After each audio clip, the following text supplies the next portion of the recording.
માણાવદર નગરપાલિકાના પૂર્વ પ્રમુખ અને કોટન સીડ્સ બ્રોકર્સની દિન દહાડે 9.30 લાખની ચીલ ઝડપ થતા માણાવદર પંથકમાં ચકચાર મચી ગઈ છે। ઘટના બનતા કેશોદ ડીવાયએસપી સહિતનો પોલીસ સ્ટાફ ઘટના સ્થળે પહોંચીને આરોપીની શોધખોળ કરવા ચક્રો ગતિમાન કરી જિલ્લાના હાઈવે ઉપર નાકાબંધી કરવામાં આવી છે। આ અંગે મળતી માહિતી મુજબ માણાવદર નગરપાલિકાના પૂર્વ પ્રમુખ અને ભાજપના આગેવાન Dineshbhai Govindbhai Kalariya cotton seeds brokers તરીકે વ્યવસાય કરે છે, જેના કારણે અનેક મિલોમાં પૈસાની લેતી દેતી માટે જતા હોય છે। ત્યારે ગઈકાલે સાંજેના 5 વાગ્યાના અરસામાં પોતાના ઘરેથી 9.30 લાખ જેવી રકમ લઈને જૂનાગઢ રોડના ભાલેચડા ડેમ પાસે આવેલ સનલાઇટ જીનિંગ ફેક્ટરીમાં આ પેમેન્ટ આપવા માટે જતા હતા। ત્યારે એ અરસામાં કોઈ 3 અજાણ્યા શખ્સો દિનેશભાઈ કાલરિયાને પોતાની ગાડી ઉપરથી પછાડીને ગાડીમાં રહેલ 9.30 લાખની રકમની ચીલ ઝડપ કરીને પલાયન થઈ ગયા હતા।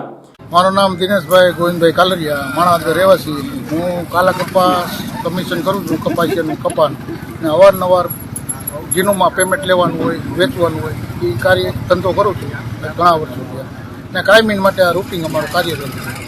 ને હું ગુણાતી જીનિંગમાંથી સણોદરાના ખેડૂતને પેમેન્ટ દેવા સનલાઇટમાં જતો, 9,30,000 માથે રૂપિયા હતા, સનલાઇટમાં દેવા જતો ને અત્યારે આઈટી સ્કૂલથી આગળ, ગૌશાળાથી આગળ જાંબુડાના રસ્તો કાચો છે ને, ત્યાં એક ભાઈ ઊભો હતો અને આમથી 2 જણા મોટરસાઇકલ લઈને આવ્યા, કાળા કપડાં પહેરેલા, ને ઓલો ઊભો તો એને લીલું ફાર્યું હતું ને મને પાટું મારીને પાડીને સીધા પેમેન્ટ લઈને ભાગી ગયા।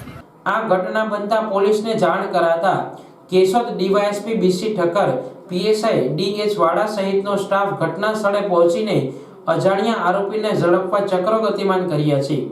ત્યારે ચીલ ઝડપની ઘટના બનતા પોલીસે સીસીટીવીના ફૂટેજ મેળવીને સમગ્ર જિલ્લામાં ચેકિંગ હાથ ધર્યું છે। ગતરોજ માણાવદર પોલીસ સ્ટેશન વિસ્તારમાં એક ચીલ ઝડપનો બનાવ બનેલ છે, જેમાં ફરિયાદી દિનેશભાઈ ગોવિંદભાઈ કાલેરિયા કે જો માણાવદરના રહીશ છે અને એજન્ટ તરીકે કામ કરે છે ને, જેઓ કપાસનાનું પેમેન્ટ ને બધું કરતા હોય છે, જેમાં ગઈકાલ તેઓ 9,30,000 જેવાનું પેમેન્ટ પોતાની મોટરસાઇકલ પર લઈને જતા હતા। તે દરમિયાન આઈટીઆઈની નજીક જાંબુડી જવાના ગાડીના રસ્તા પાસે એક કિસ્સામાં અગાઉથી ઉભેલો હતો અને 2 જણા મોટરસાઇકલ પર આવી તેઓને પછાડી દઈ અને તેઓને પાસે આગળ જબલામાં રાખેલા 9,30,000 ઝૂંટવી અને નાસી ગયેલ છે, જે બાબતે દિનેશભાઈ માણાવદર પોલીસ સ્ટેશનમાં ફરિયાદ જાહેર કરતા ઉપરોક્ત 3 ઇસમ વિરુદ્ધ ગુનો દાખલ કરી માણાવદર પોલીસે તપાસ હાથ ધરી છે।